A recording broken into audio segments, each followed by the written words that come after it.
اور ہم نے انسان کو مٹی کے خلاصے سے پیدا کیا ہے، پھر اس کو ایک مضبوط اور محفوظ جگہ میں نطفہ بنا کر رکھا، پھر ہم نے نطفے کا لوتھڑا بنایا، پھر لوتھڑے کی بوٹی بنائی، پھر بوٹی کی ہڈیاں بنائی، پھر ہڈیوں پر گوشت پوست چڑھایا،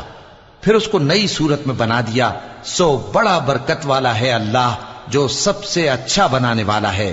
پھر اس کے بعد تم مر جاتے ہو، پھر قیامت کے روز اٹھا کھڑے کیے جاؤ گے، اور ہم نے تمہارے اوپر کی جانب 7 آسمان پیدا کیے، اور ہم خلقت سے غافل نہیں ہیں۔ اور ہم ہی نے آسمان سے ایک اندازے کے ساتھ پانی برسایا، پھر اس کو زمین میں ٹھہرا دیا، اور ہم اس کے نابود کر دینے پر بھی قادر ہیں۔ پھر ہم نے اس سے تمہارے لیے کھجوروں اور انگوروں کے باغ بنائے،